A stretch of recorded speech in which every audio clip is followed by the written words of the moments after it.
여러분, 요즘 가게나 또 중소기업 그리고 자영업자까지 대출 러시를 이루고 있습니다. 정부가 지금 자영업자나 소상공인, 중소기업 여기에는 대출을 많이 해주고 있으니까요. 게다가 이게 원금도 갚는 날짜를 6개월 연장을 해주고요. 이자도 6개월을 연장해주고 있는 그런 상태입니다. 실제로 나이스 평가 정보에 보면요. 3월 중순 기준으로 가계대출 보유자가 1,955만 명입니다. 전월 말 대비하면요. 0.06% 늘었습니다. 많이 안 늘었죠. 가계대출 금액도 마찬가지예요. 1,642조 원입니다.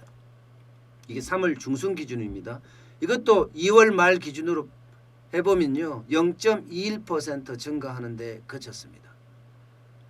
가계대출자도 또 가계대출 금액도 증가율이 그다지 크지 않았죠. 예. 또한요. 잠재 부실률 이게 이제 가계대출 보유자 대비 30일 이상 연체한 사람 비율을 말하는데 잠재 부실률도요. 2월 말과 동일합니다. 2.64%입니다. 2.64%.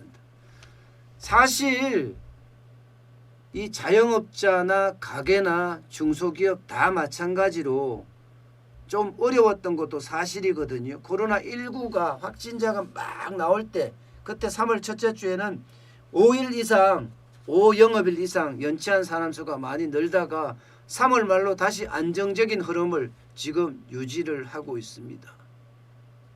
중소기업도 지금 마찬가지예요. 중소기업 연체율도요. 2월 말 기준으로 보면 0.77%를 기록하고 있어요. 2월 말 기준으로. 전달 대비하면 0.17포인트 늘어난 수치입니다. 자영업자도 마찬가지입니다. 자영업자도 요 같은 기간에 0.02%포인트만 늘어났습니다. 왜 이럴까? 지금 코로나19 때문에 난리라고 하는데 실제로 가계대출자도 그렇고 금액도 그렇고 중소법인도 마찬가지고 연체율이 뭐 별로 많이 안 늘어나고 개인사입자도 안 늘어난다. 이것은요. 정부의 정책금융 뒤에 가려져 있는 게 많은 겁니다. 물론 이 연체율이라는 것은 경기의 후행지표이기도 해요.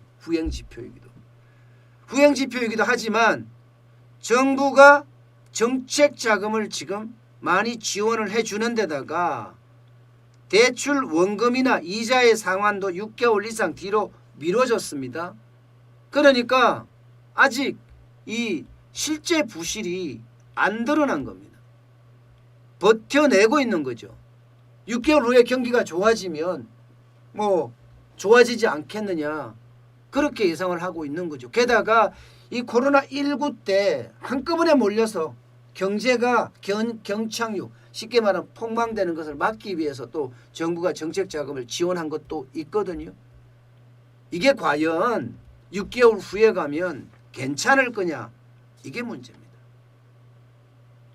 6개월 후에 경제가 괜찮아지면 더 좋아질 수 있다고 하지만 과연 괜찮아질 거냐.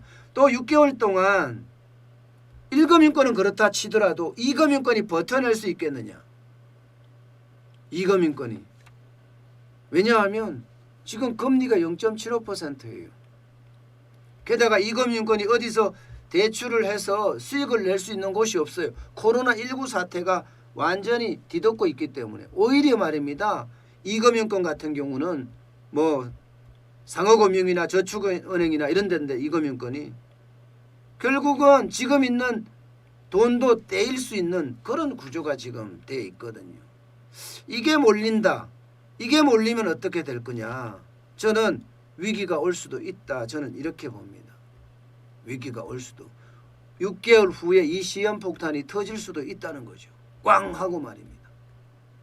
그런데도 우리 금융권에서는 거기에 대한 대책을 갖추고 있지 않다. 다시 말해서 대손 충당금을 많이 쌓지 않고 있습니다. 미국만 하더라도 대선 충당금을 지금 엄청 쌓고 있잖아요. 예, 당장 미국의 금융기관, 유럽의 금융기관들은요, 2008년 금융위기 때보다가 아니 그때만큼 500억 달러라는 그런 돈을 대선 충당금으로 지금 쌓고 있어요. 손실이 그만큼 날 거다 하는 거거든요. 그런데 대한민국은 지금 이거 안 하고 있단 말입니다.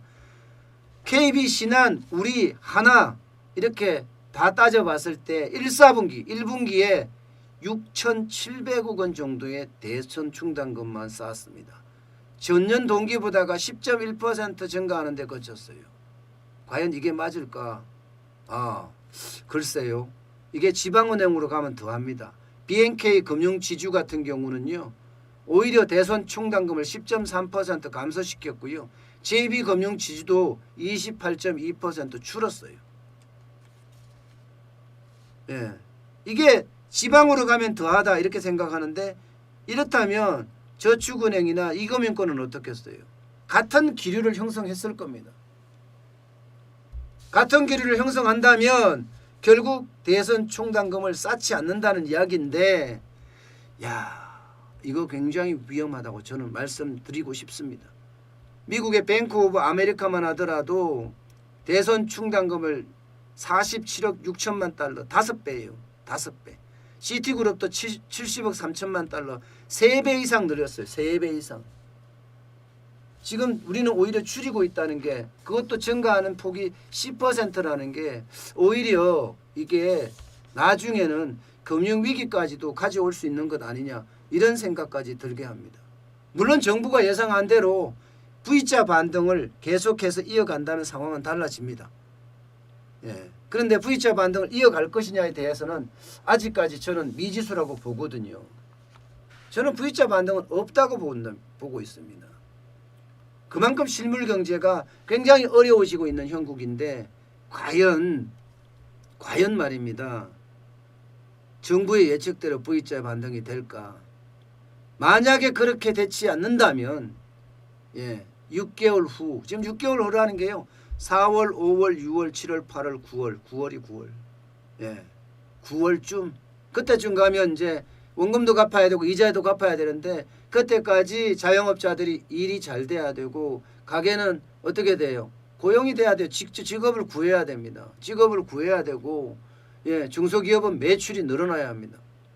이게 동시에 늘어나지 않는다 그러면요, 잘못하면 버텨내지 못하고 디폴트, 채무 불이행, 만세 부르는 그런 상황이 생길 수도 있다는 겁니다. 그래서 6개월 후를 대비해야 되는데 너무 안일하게 대응하는 것 아니냐 하는 생각을 하게 됩니다.